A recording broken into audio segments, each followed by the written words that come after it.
Un an après son spectaculaire lancement à Turin, sur les rives du Pô, la Fiat 500 s'offrait le 5 juillet un pique-nique mondial pour son premier anniversaire. Du Japon à l'Afrique du Sud, en passant par l'Espagne, la Grèce, le Royaume-Uni, la Suisse ou l'Italie, chaque pays organisait son propre événement. En France, c'est dans le club privé du Tir aux Pigeons, dans le Bois de Boulogne, que les propriétaires de Fiat 500 de région parisienne avaient rendez-vous. Impossible de se perdre, des centaines de Fiat 500 coloraient les allées. C'est vrai qu'on a eu un taux de réponse très élevé et bon, tant mieux, ça veut dire que les gens sont vraiment connectés à la voiture et que ça leur plaît. Plus de 2000 personnes de tous âges étaient ainsi présentes, au programme pique-nique bien sûr, mais aussi animation en tout genre.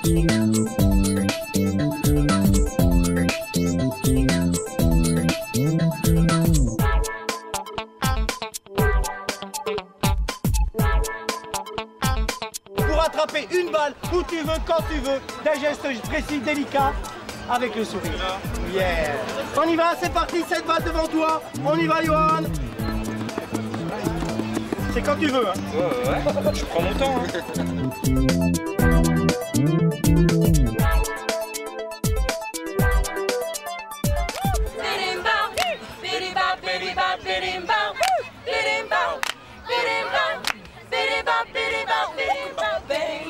Cette soirée était aussi l'occasion pour Fiat de fêter un autre événement.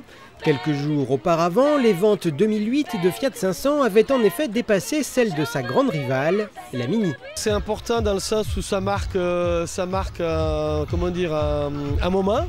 Notre but n'est pas de nous arrêter au volume des Mini, au contraire, c'est largement de les dépasser.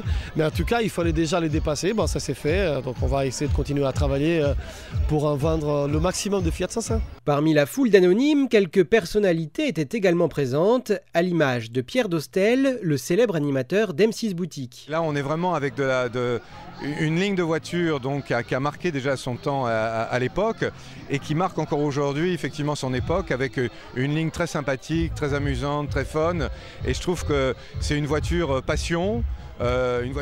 Pierre, on n'est pas dans ton émission ici, tu n'as pas besoin de nous vendre la Fiat 500.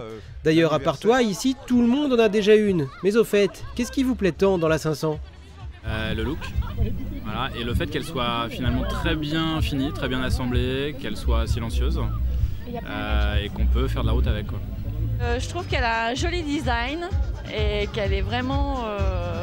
elle se sort du lot, elle sort du commun.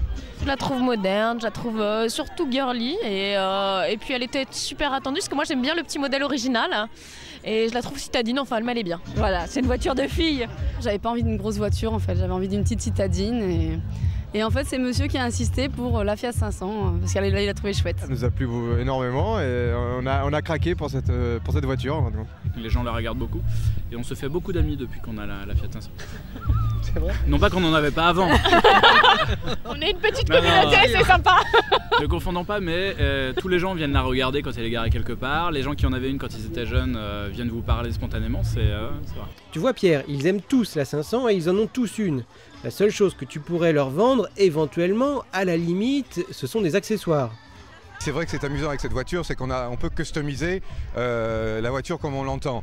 C'est-à-dire avoir des jantes évidemment différentes, avoir également des peintures différentes. Pierre, je rigolais, c'était une blague. Regarde, il y a même des couples avec des bébés qui roulent en 500. Pour le moment, comme il est petit, c'est pas le siège bébé vertical, c'est la coque, là, le cosy, c'est un peu difficile, on est obligé de le mettre à l'avant en fait. Dos à la route et désactiver l'airbag, mais...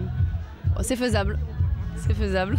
Tu vois Pierre, pas besoin de faire la promo de la 500. Avec une bonne boîte automatique mais également une boîte séquentielle, donc ce qui permet de s'amuser en mode sport et d'avoir... Bon d'accord, on ne te changera pas. Allez, voici quand même ma dernière carte pour te convaincre. Et au quotidien c'est une catastrophe.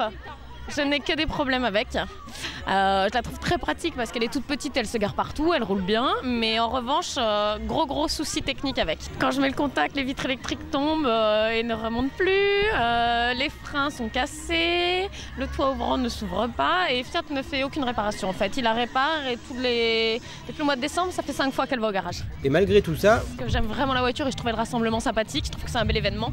Comme quoi, la 500 est vraiment une voiture à part. Et toi Pierre, tu l'achètes quand? On m'a dit qu'il y avait un modèle qui allait bientôt sortir et qui était le modèle, comme il y a eu la Cooper S, la Mini Cooper, là, il paraît-il, il va y avoir la Fiat 500 Abarth.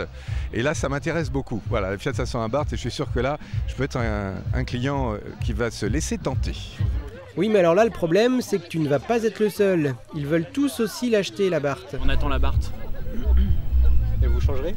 Ah, peut-être, ouais, peut-être. Enfin, faut pas que j'en parle ce soir parce que je pense que je pourrais passer une bonne soirée. Mais faut réfléchir. Ah, oui, parce que j'ai toujours aimé les belles voitures. Et je fais un peu de rallye. Et donc j'aime ça, c'est ma vie. Et j'attends l'Abarth anciennement. Cela dit, tous les possesseurs d'Abarth sont des menteurs. C'est l'appartement. Non, je vais m'arrêter là parce que... Voilà. Bon, là, je pense qu'il est temps de se quitter, hein. Pierre, le mot de la fin? On espère d'ailleurs qu'il y aura un deuxième anniversaire de la Fiat 500 et qu'on fêtera aussi les 10 ans parce que je suis sûr que la Fiat 500, eh bien, elle est partie pour durer très très longtemps et qu'elle va plaire évidemment encore à un public de plus en plus nombreux. Merci Pierre, tout est dit et le rendez-vous est pris, nous y serons.